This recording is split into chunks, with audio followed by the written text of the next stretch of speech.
So, here's the cover of the story that we are reading today. And before we start, I just want to remind you that the genre of our story is a historical fiction. So, we have been talking about historical fiction a little bit for the past 2 days. So, I just want to remind you of the characteristics.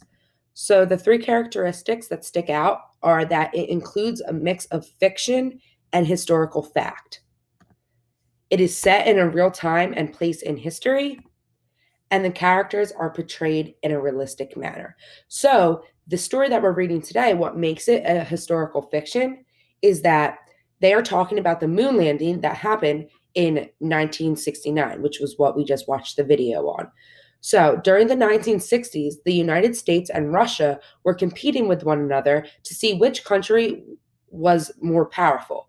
Russia beat the US by putting the first man in space in 1961. But President John F. Kennedy wanted to put a man on the moon before the decade was out. So before we got into the 2000s, he wanted a man to land on the moon. So, as the world watched, astronauts Neil Armstrong, Edwin Aldrin Jr., and Michael Collins landed Apollo 11 on the moon on July 20th, 1969. So I just included a picture of them. Excuse me, let me move myself out the way. Just so you can see what they look like. So this is Neil Armstrong. He was the actual first man on the moon. So his foot landed on that moon very first. So Neil Armstrong, Michael Collins, and Edwin Aldrin Jr. They were all astronauts upon the Apollo 11 that landed on the moon.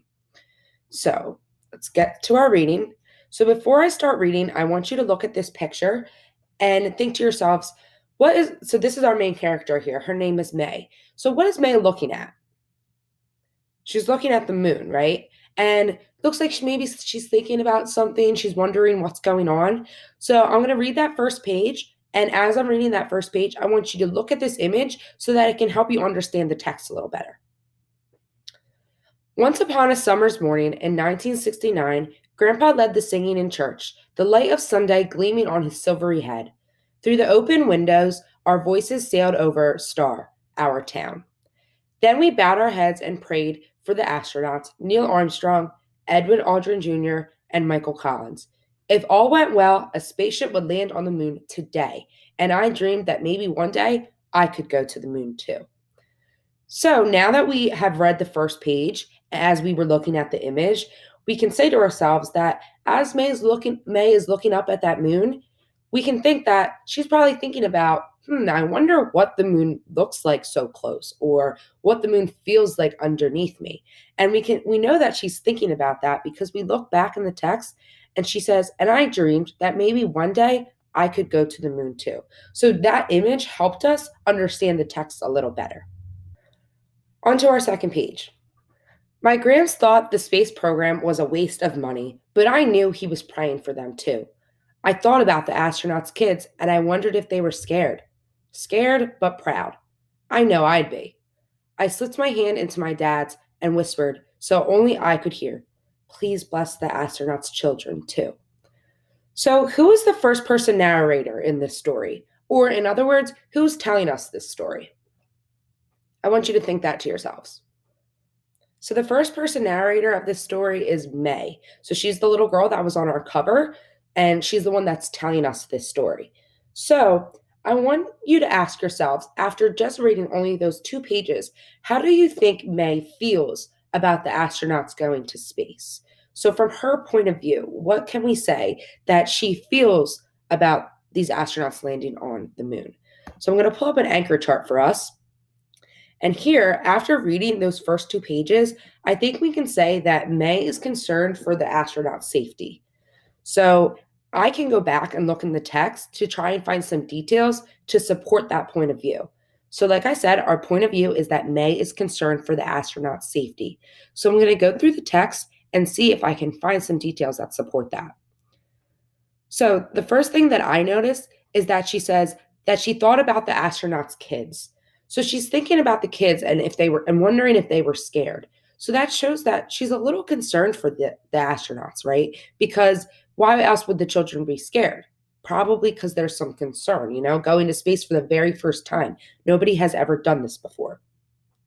So then I also want you to continue looking, and you can see that she says that she whispers so only she could hear, and she says, "Please bless the astronauts' children too."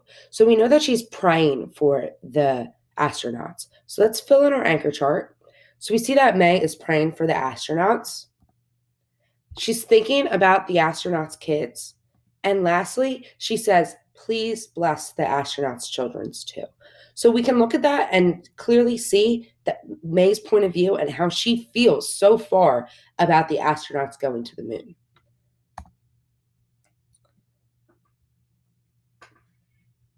Okay, now on to the next page. Once upon a summer's noon, my cousins and I scouted Grand's watermelon patch for the biggest one. It took three of us to carry it to a tub of ice, three and a half, counting my littlest cousin Lacey. We decorated the picnic table with pails of wildflowers. Then our chores done, we built our own spaceship from scraps we found in the barn. T minus 15 seconds, 12, 11, 10, 9.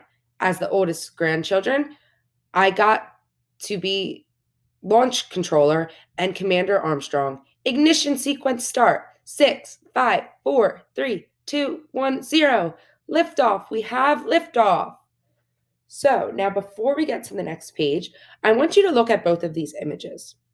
So in our first image, we have Neil Armstrong, Michael Collins, and Edwin Aldrin sitting in their spaceship waiting for liftoff. And now over here in this image, we see May and a couple of her cousins kind of doing the same thing, but in their own pretend version. So I want you to see how you can see that contrast between both images. So they're both doing the same thing. They just clearly look a little different doing them. Now, before we go on to the next page, I want you to think to yourself, let's make a prediction. So I want you to think, what do you think Gramps' reaction to the moon landing will be? Use text clues to make your prediction. So I can use some clues in the text. So I'm looking at the book right now too. So I can use clues in the text to help me predict what might happen later in the story. And I can read on and make sure I pay attention to the details so that I can confirm or verify my prediction. So on page 316, Gramps says that May tells us that Gramps says, "My Gramps thought the space program was a waste of money." So I think that when they land on the moon, that Gramps isn't going to be very excited about it because he thinks that the space program is just a waste of money. But I also noticed that May tells us that she knew that he was praying for them too. So maybe he will change his mind later on in the story, but I'm going to have to continue reading to find out. So let's continue reading. We closed our eyes, imagining with all our might the rumble, the roar, and the force of the Saturn rocket blasting the spaceship into the stars. Then we were rushing through space at 25,000 miles per hour.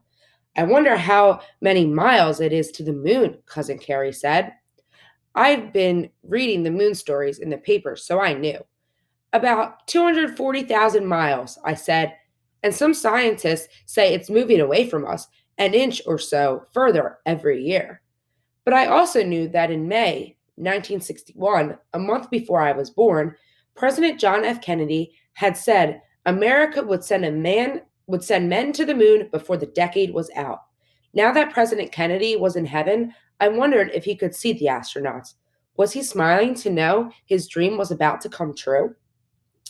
So, as we're reading this page, I want to remind you of that point of view anchor chart we did earlier on the last, and we're going to create another one. So, on this one, I want to again look at May's point of view, and I want you to think to yourself, how do we think that May is feeling about the moon landing? So, our first anchor chart was talking about how May was feeling towards the astronauts, but now with this anchor chart, I want you to think about how May feels about landing on the moon, about them getting to the moon. So, as I am reading, I can see that May is excited and informed about the moon landing. And I know that she's excited because she's been thinking about it all day. She created that diorama with her cousins.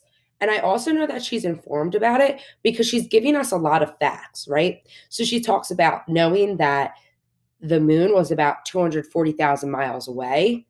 She talks about John F. Kennedy and that being his dream of sending men to the moon before the decade was out. So we can fill in our anchor chart and we can say that she imagines the rocket launch with all her might. So she closes her eyes in the first sentence we see, imagining with all her might the rumble, the roar, and the force. So she's definitely very excited. She also knows a lot about the moon. Like I was saying, she was listing those facts to her cousin Carrie. And lastly, she knows about Kennedy's dream to send people to the moon.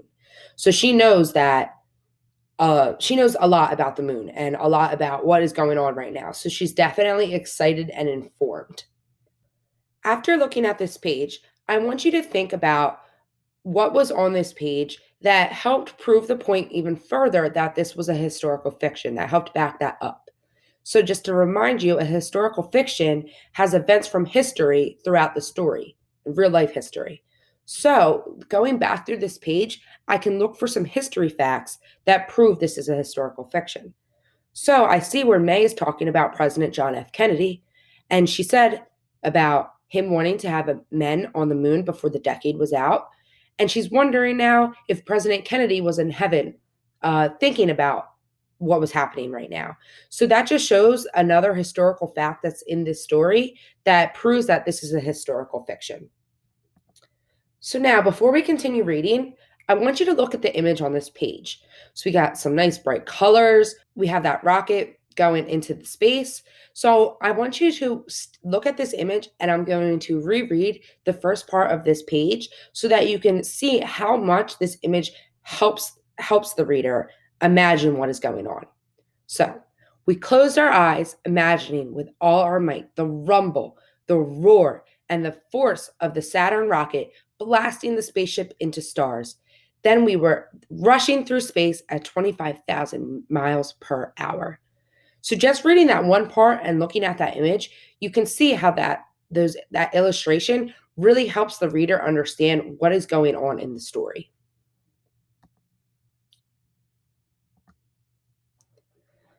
So on to the next page. That afternoon, we were helping Gramps with the tractor when Gran hollered, "Come quick, they're landing." Gramps kept right on tinkering with the engine. The rest of us ran pell-mell for the house and squirmed around the television screen as it glowed with equal parts of the moon and the spaceship called Eagle. We heard the voice of the commander, Armstrong, directing the landing. "Forward, forward," he said. Then the newsman we all knew, Walter Cronkite, explained, "Man on the moon!" For a split second, we were silent. The whole universe must have been, as we waited, waited, waited to hear the voice of the astronaut 25,000 miles away. And then, "Houston, Tranquility Base here," Commander Armstrong said. "The Eagle has landed." So I want you to look at this image, and there's a couple things that we're going to pick apart. So let's go back to the beginning where it says, Gramps kept right on tinkering with the engine. So the word tinkering means to keep busy in an aimless way. So why did the author choose that word rather than fixing? The author could have said, Gramps kept right on fixing with the engine, but instead used tinkering. And I believe that the author did that to show you that Gramps was not concentrating on the truck he was fixing. Even though he might have been trying to, he wasn't concentrating. And that's because there was a lot going on with the moon landing. So he was very distracted when he was trying to fix this. Another word that I want us to look at is the word pell-mell. So it says that the rest of us ran pell-mell for the house. So that means to run quickly or rushed. So I want you to ask yourselves again, why did the author use that word when he could have just said that they ran quickly? And it's because not only did they run quickly, they ran very rushed and kind of to run pell-mell is like you're running a little disorderly. You're so excited and you're running very fast. So those words in there help us create a better image of what is going on in the story. And then lastly, the author used the word squirmed. which means to wiggle or twist your body. You're squirming in your seat. So in that sentence, it reads, the rest of us ran pell-mell for the house and squirmed around the television. And as you can see in the image, they're all sitting around the television.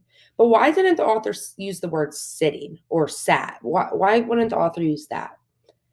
I want you to think about that for a second. So using the word squirmed creates a better image for us that these kids weren't just sitting relaxed and watching this happen. They were kind of wiggling around. They were excited. It shows a better image of what was going on. So they ran crazy in the house. They sat down. They're wiggling. They're so nervous. They're so anxious, waiting to hear from Neil Armstrong on the moon to see if it was a successful landing. So I just want to remind ourselves, because this is where we're going to be ending our reading for today. So I just want to remind ourselves of the prediction that we made earlier on. So remember, we predicted that we think that Gramps is not going to be excited about the moon landing. And we're going to finish up our reading tomorrow, and we're going to find out if we can say our prediction is true or if we need to revise that prediction a little bit more. So, because there was a couple key details that we looked at that May shared with us, that he was still praying for the astronauts and he was tinkering on his car or on the engine of his truck. So there's a couple more details that we can add into our prediction, and maybe we can revise it a little bit. But we're going to talk about that tomorrow when we get back into our reading. So for now, you're going to start onto your independent work. So I'm just going to go over the instructions for your independent work. So independently, you will go on your Google form and you will find in your Google Classroom. And the questions are from the first half of our reading. So make sure you use the skills of rereading as you answer the question. So again, you'll have all of the text in the Google form for you. And it's just super important that you do go back and reread, or if you need to, you can use this video and listen to the story again so that you can form the best possible answer on those questions. And then once you have completed those questions, you will have a short exit ticket to complete, and then you can finish up for the day and you're all done. I hope you enjoyed the first half of our story, and tomorrow we are going to continue reading that and see how Gramps reacted to the moon landing. I hope you have a good rest of your day. Bye.